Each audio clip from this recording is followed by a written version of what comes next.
মেয়েটা দেখতে এমনিতেই কালো ভূতের মতো, তার উপর কত কেজি যে আটা ময়দা লাগিয়েছে তার হিসাব নেই। ও সরি, ভূত বললেও ভুল হবে, কারণ ভূতে ওকে দেখে ভয় পাবে নিশ্চিত। আর সে এই মুহূর্তে আমার বিছানার মাঝখানে বসে আছে। ভাবতেই গা ঘিন ঘিন করছে। কোথায় আমি সুন্দরী বান্ধবী আর মেয়েদের এড়িয়ে চলেছি তাদের চেয়েও সুন্দরী বউ পাবো বলে, আর সেই আমার ঘরে কালো কাক। বিপদে পড়ে বিয়ে করতে বাধ্য করেছে এলাকাবাসী ও বাবা মা। ততক্ষণে মেয়েটি নিচে নেমে আসে। আমি ভাবনা থেকে বের হয়ে ভয় পেলাম তাকে দেখে। সালাম করতে চাইতেই আটকে দিলাম। মেয়েটিকে বললাম, কি নাম যেন তোর? মেয়েটি আমার কথা শুনে 2 মিনিট চুপ করে আমার দিকে তাকালো, যেন তুই কথাটা তার সাথে বেমানান। আবারও ধমক দিলাম, কেরে কথা কানে যাচ্ছে না? কাঁদো কাঁদো গলায় মেয়েটি উত্তর দিল, জি নিরুপমা। আমি যেন বিদ্যুৎ শক খেলাম।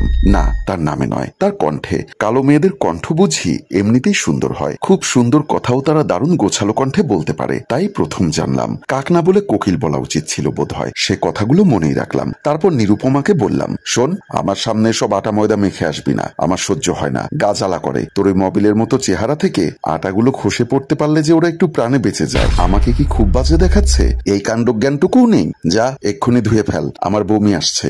জি আচ্ছা বলেই মেয়েটা উঠেই ওয়াশরুমের দিকে চলে গেল। আমি বিছানায় শুয়ে শুয়ে ভাবছি কাজটা কি ঠিক হলো, আর তারপরেই বা আমার কি করা উচিত। এসব ভাবতে ভাবতে কখন যে ঘুমিয়ে পড়েছি তার খেয়াল নেই। না জানি মেকআপবিহীন নিরুপমাকে কি জঘন্য দেখাতো। ঘুমিয়ে গিয়ে সেটা অন্তত দেখতে হলো না। সকালে 5টার দিকে হঠাৎ ঘুম ভেঙে গেল। পায়ের কাছে কারো অস্তিত্ব টের পেলাম। চোখ দুটো মুছতে মুছতে পায়ের দিকে তাকিয়ে দেখি নিরুপমা আমার পা দুটো জড়িয়ে ধরে সেখানেই শুয়ে আছে। মেয়েটা এত বোকা কেন?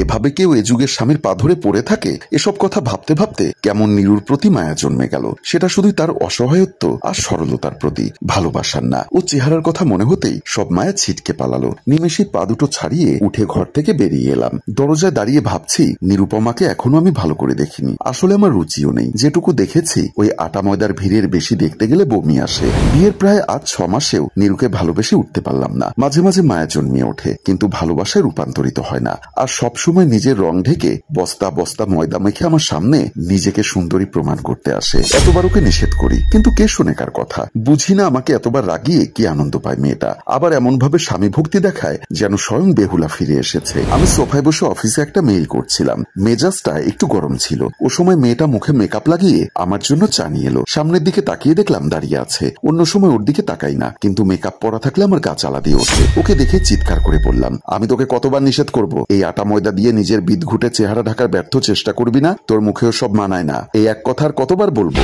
আসলে আপনার সাথে আমার কিছু কথা বলার ছিল। কথাগুলো বলার পর আর কখনো আপনার সামনে আসবো না। একবার আমার কথা, ওর কথাগুলো শেষ হবার আগেই আমি বললাম, আগে সব ধুয়ে নে, তারপর কথা বল। কথাটা বলেই আমি টেবিলে রাখা বোতলের পানিটা ওর মুখে ছিটকে ফেললাম যাতে ওগুলো ধুয়ে যায়। কিন্তু মুহূর্তেই মেয়েটা চিৎকার দিয়ে মাটিতে শুয়ে পড়লো। সারা মেঝেতে ছটফট করছে আর চিৎকার করে বলছে, ও মা গো, বাবা গো, মরে গেলাম, বাঁচাও, আমার মুখটা জ্বলে পুড়ে গেল। এ কি, নিরুপমার মুখটা তো জ্বলে গেছে। তার মানে আমি ওর মুখে অ্যাসিড ছুঁড়ে মারলাম? হ্যাঁ, আমি নিজের স্ত্রীর মুখে অ্যাসিড মেরেছি। ফটোগ্রাফিতে আমার কিছু শখ আছে। সুন্দর সুন্দর জিনিসের ছবি তুলে সেগুলো ঘরের দেওয়ালে টাঙিয়ে রাখা আমার নেশা। পার্সোনাল একটা ছোটখাটো স্টুডিও আছে, তার জন্যই সামান্য অ্যাসিডের দরকার পড়ে। বিকালে বাজার থেকে কিনে এনেই টেবিলের উপর রেখেছিলাম। তার পাশে টেবিলের বোতলও ছিল।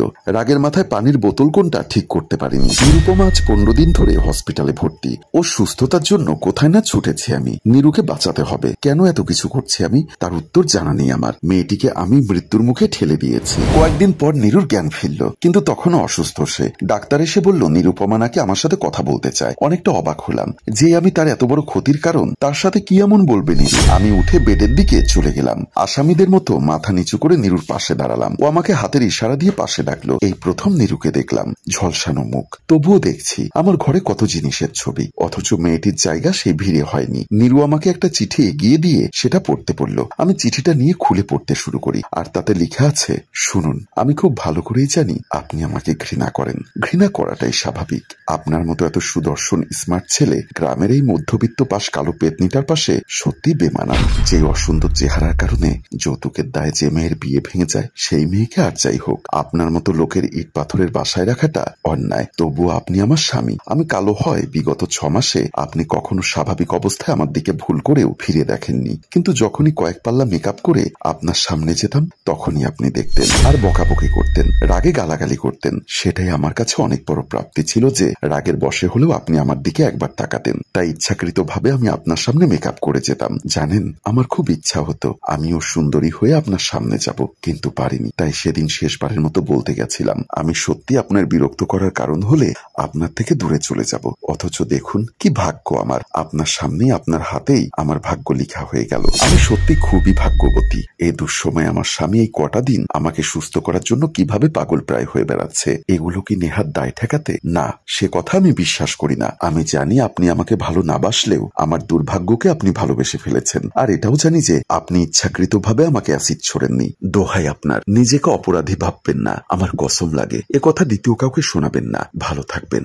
বিদায়। নিরুপমার চিঠিটা পড়ে কষ্টে বুকটা ফেটে যাচ্ছে। দু চোখ থেকে আমার অবিরত জল পড়ছে। ওর হাত দুটো ধরে ক্ষমা চাওয়ার জন্য তাকালাম, কিন্তু ও আমাকে ক্ষমা করেনি। চলে গেল আমাকে ছেড়ে। আমার বুকে পাথর ফেলে দিয়ে চলে গেল দূর সীমানায়। আমিও ভালোবাসতে পারি, একবার পরখ করে দেখতে। না ছুতে আমায়। ভালোবাসা নিতে হলে ছুঁয়ে দেখা লাগে না। আজ আমার ঘরে শুধু একটা মাত্র ছবি, সে শুধু নিরুপমার। ভুলিনি তাকে। মোবাইলটা থেকে তার একটা ছবি আছে, সে চুরি করে তুলেছে। সে যে ভোলার নয়, কারণ নিরুপমার সৌন্দর্য তার রূপে ছিল না, ছিল অন্য কোথাও। আজ শুধুই এই সৌন্দর্য দেখে চলেছি। খুব বলতে ইচ্ছা করে, ভালোবাসি নিরুপমাকে। ভালোবাসি তোমার মেকআপকে, যে মেকআপ আমাকে রাখিয়ে দিবে আর তোমার দিকে তাকাতে বাধ্য করবে। আর এখানেই পেয়ে হারানোর যন্ত্রণা দেখিয়ে আমাদের গল্প শেষ হয়। সম্মানিত ভিউয়ার্স, কথায় আছে থাকিতে মূল্য দাও। যে আজ আছে সে কাল না থাকলে তার কে আরো ভালোবাসা আপনাকে পুরে পুরে মারবে। তাই ভালোবাসতে শিখুন। গল্পটির ভাবনা ও পরিচালনায় হাশেম রাজু, চিত্রগ্রহণ রানা বৈরাগী ও প্রযোজনায় মঞ্জুর মোর্শেদ মিউজিক প্লাস। গল্পটি ভালো লাগলে লাইক, কমেন্ট ও শেয়ার করে দিন। ধন্যবাদ।